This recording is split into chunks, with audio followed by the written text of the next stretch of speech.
understand you're currently recording the new album. Yeah, we started just about 3 weeks ago. We laid down a couple of tracks before we went on our summer festival tour. And now we're sort of redefining those and finishing off another 10 or so. We've been doing gigs in between.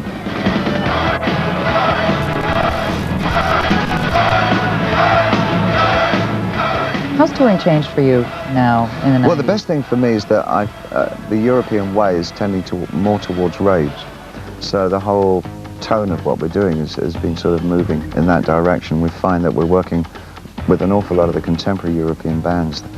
We've been sort of touring with Prodigy and Chemical Brothers and Underworld and all that, and it's just been absolute dynamite. It's been fantastic. And I think this is probably my favorite kind of work. I really enjoy the competition. I enjoy the whole vibe. I like the feeling of the audience. Man. It's really great. And you get to see a lot of other bands as well. And get to know them and talk to them. There's much more interaction in those situations. Sure. And the rave culture now is so much a part of what Europe is about. All right, well, we're going to hang out more with David Bowie. We're going to touch on a couple of major milestones coming up in your career when we come back. But right now, here's fashion. Here. Good to be here. Now, you have a couple of great big milestones in your career coming up this January. I think it's 30 years in the music industry. Yeah, and 50 years old. Congratulations. Yeah. Well, thank you. When you were starting out, did you ever think, wow, when I'm 50, I'm going to be doing this? No, not even for one day. I didn't really. I've not really changed, actually, in that way. I've always sort of been fairly lodged in today, you know, what I'm doing right now. And any long-term thinking, that's past 6 months, and what tours I've got coming up or whatever, it's not really been part of the way I've sort of structured my life. So I'm the same now. I just think about what I'm doing now. Did you have any idols when you were first starting out? Yeah, I think probably they're quite wide, actually, because it ranged from painters to musicians, and I like people like Marcel Duchamp and Jackson Pollock, Elvis Presley, Little Richard, Tony Newley. Wow. And as Did they compare you to Anthony Newley when you first started out in Yeah, well, I used to try and copy him as much Did as you I could. really? Yeah. I was a huge fan. I always liked the theatre a lot and movies. I just like getting around. I've always been curious. How do you think your priorities have changed as far as, you know, as a performer? I mean, sure, in the 70s it was all sex, drugs, and rock and roll. What is it now? Apart from the drugs, not much really. Yeah, you know. No, really. My energies are still exactly in the same place. My work is a priority over a lot of my life. I still have the same enthusiasm for what I do. I guess that's really been that's what I followed as a path since I was a kid, is that if I'm excited about what I'm doing the right thing. And if I'm not, then I'm definitely in the wrong place, and I have to sort of just find out what it is that still excites me about music and performing and or painting or sculpting or whatever. You certainly have done it all. It's a good path to follow. Well, we're going to be back with more with David Bowie here in the studio, so stay with us. We'll be back after the music. Check this out. Back here, hanging out with David Bowie in the studio. How you doing? Good. Good. You loosening up?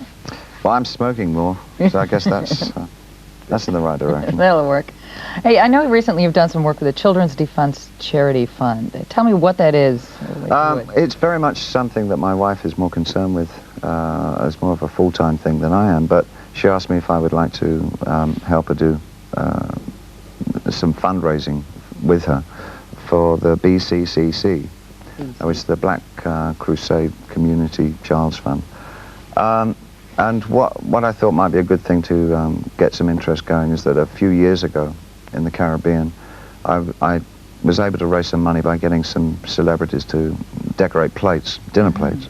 And so I applied the same thing in New York, and the response was absolutely fantastic. Everybody from Janet Jackson, Muhammad Ali, Rosa Parks, Madonna, Robert De Niro, they all submitted plates.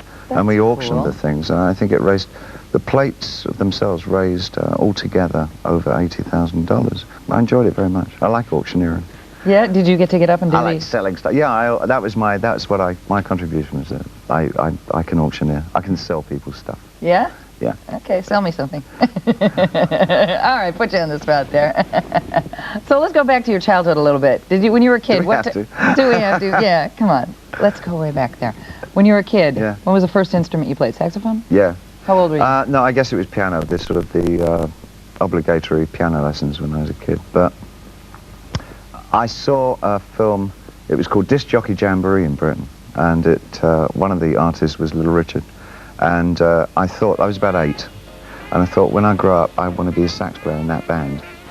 And so that sort of, it was just that one, I remember very clearly, it was just that one film that sort of really pushed me into being a musician more than anything else. Did you ever get to play sax with Little Richard? No, I didn't. I did get to play piano with him one night, but that was fun, yeah. Okay. I didn't meet him until, he was a real hero of mine for years and years.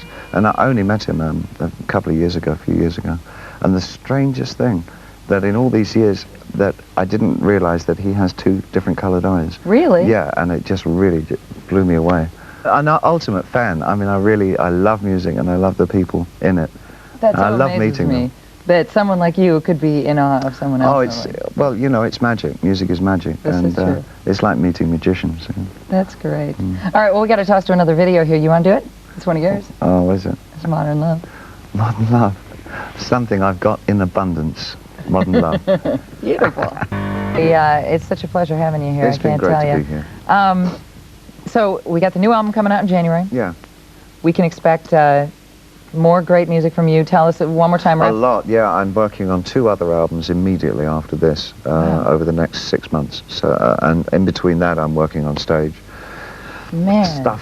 When are you going to take a break? I really don't know. I mean, it's not occurred to me, and I don't really feel like one. I'm pretty happy. You going to celebrate your birthday? How are you going to celebrate? I've not thought about it at all. I really haven't. Really? No. Somebody's got to be. I'm sure Iman is buying party hats as we speak. I think she's doing something secretively to that end. Oh, well, we'll look forward to hearing about that. So I'm sure it'll be a fashionable surprise, soiree. Yeah. So what kind of goals do you set for yourself in the future? I really don't. My only goal is to really feel as though each day spent has a certain quality about it that's more than acceptable, you know. I really just want to enjoy life on a day-to-day basis. That's really as far as my ambitions go. And I feel that I've achieved that, and I'm incredibly happy. Well, it's working. You look great. You sound great. Your music has never been better. It's just such a pleasure having you here. Thank you so much for spending some time with us. Oh, it's been my pleasure. All right, great. We're going to wrap it up with a Blue Jean. Hey, one of yours. Never